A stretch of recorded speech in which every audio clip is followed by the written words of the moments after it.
Hi, I hope you're doing well tonight. It's about 6:30. I went on earlier and posted and said that I was going to be coming on and going live regarding breast health. And we talked the other night.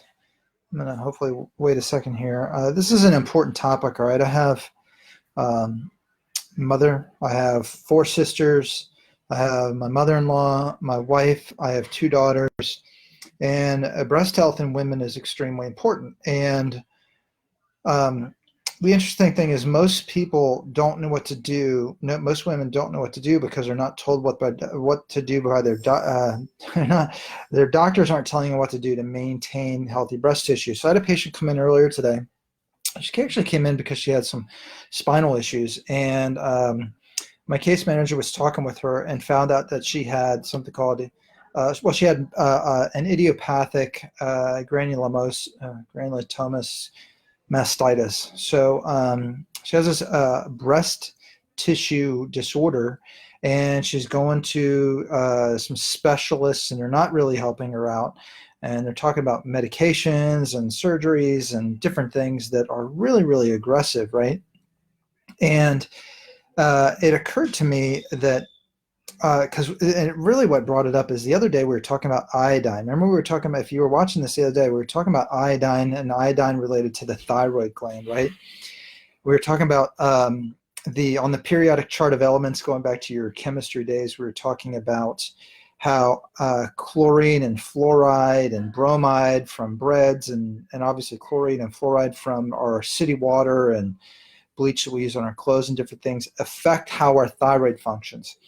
But for women, the interesting thing is a nutrient that you need to have for healthy breast tissue, not just thyroid tissue, you need to have iodine in your diet.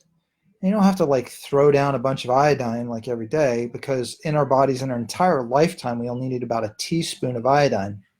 But women need iodine for healthy breasts. It's actually fairly common, um, and fairly common knowledge in the natural healthcare world that fibrocystic breast disease is contributed to and even caused by iodine deficiencies. So if you know someone that has fibrocystic breast tissue, it can be painful, especially around their period or ovulation, painful breasts. Um, Fibrocystic breast disease, iodine deficiency. Okay, now that may not be the only thing, so I'm going to give you some other ideas here, but mastitis also, iodine deficiency. It's related to that. So now there can be other reasons for mastitis, especially on a nursing woman. It can be problems with the child latching on. There can be infections, lots of different things that be going on, especially in a nursing mother. But in a non-nursing female, mastitis is normally an inflammation of the tissue, and it can be related to iodine deficiency.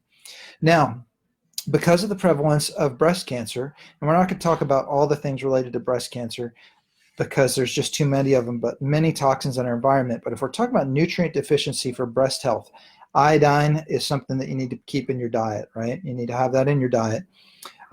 You've got to have selenium. Selenium is extremely important. There's actually some research out there, quite a bit actually now. A lot of National Cancer Institute would deny this research. The Susan G. Komen, they would deny this research because it doesn't fund their coffers.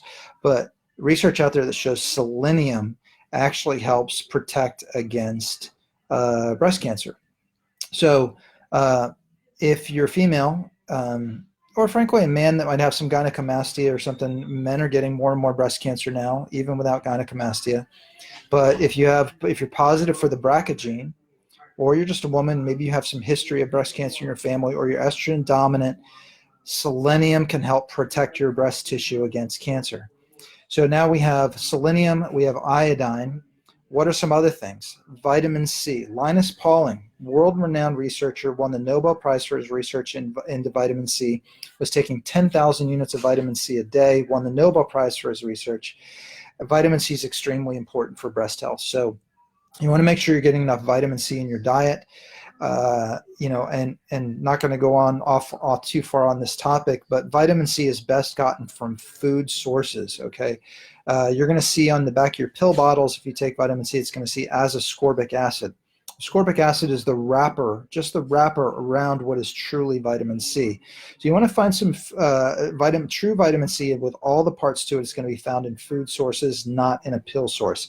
However, ascorbic acid is important, and it is a good way to get high levels of vitamin C. Believe me, Linus Pauling was only taking ascorbic acid. So if you have to take it in pill form or liquid form or something like that, you can do that, but you need to get high levels of vitamin C.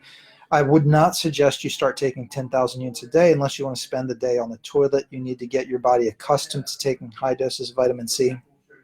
Most people can start off taking, say, 2,000 units a day, build up to 3,000 in a week or two, build up to 4,000, 5,000. But high dose of vitamin C is very good for breast health, as well as your immune system and other portions of our body as well. But a female, talking about having healthy breast tissue, selenium, iodine, number one iodine, right? Vitamin C, selenium, iodine, vitamin C. Now, the last thing that I want to talk about regarding this is having good enzyme function in your body. And in order to have good enzyme function, you need to be making sure you're getting enough zinc in your diet. Zinc is also not a mineral you need tons and tons and tons of. Usually, most people are deficient in zinc. You can see that in enzyme function. There are lab tests that can show like enzyme function, like alkaline phosphatase is an enzyme or liver enzyme. If it's low, typically because you're not getting enough zinc in your diet, you're not absorbing it well.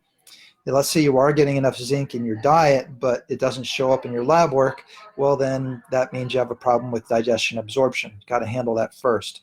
But zinc is also important for breast health. So super important to me because I have so many women in my family, in my life.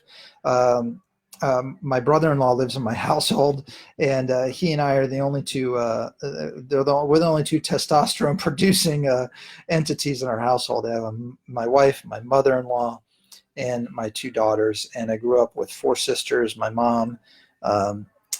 Just a lot of women in my life. I want them to have healthy bodies, healthy breast tissue, and these are nutrients that are needed.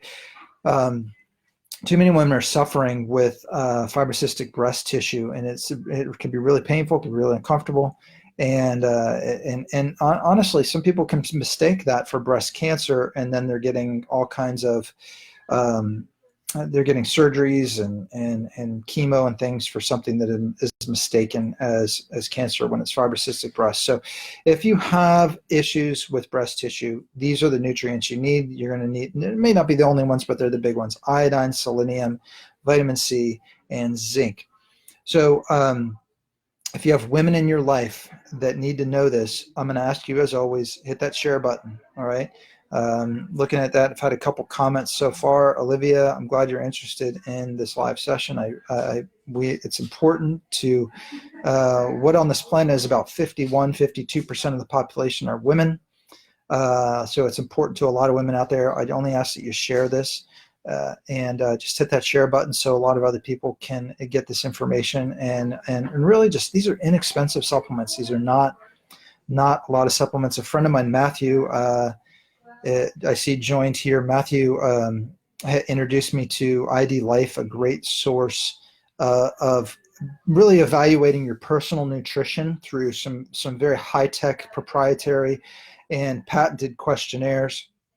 If you guys want to reach out to him, you can probably see that he's the second comment on there. He hasn't made a comment, so Matthew, you're going to have to make a comment so they can reach out to you. If you want to take a personalized health assessment that can give you some personalized nutrition rather than just guessing at it, he can help you with that.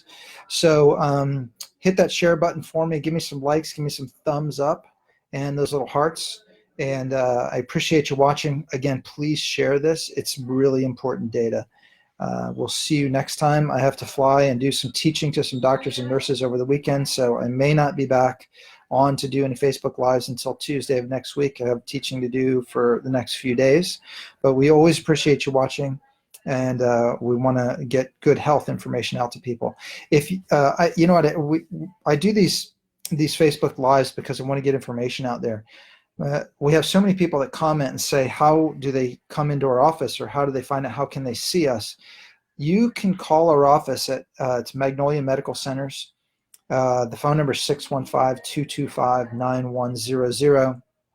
And we do distance care, which means we can counsel and manage chronic or metabolic problems with people healing, thyroid issues, diabetes, fibrocystic breast. We can manage these things from a distance, but oftentimes we at least need to see somebody in the office initially to kind of do the proper evaluation with them. But if you're looking for somebody that can help you, I'm not the only one who can do it. There's lots of doctors out there that think the way we do here in the office, who are really trying to do things without the drugs and without the surgery and helping you actually get well. You just got to look for them. But if you want us to help you, call the office, 615-225-9100, and we'll let you know what it takes to become a patient here and let you know if we can help you. So again, hit that share button. We appreciate you watching. I will see you soon. Bye now.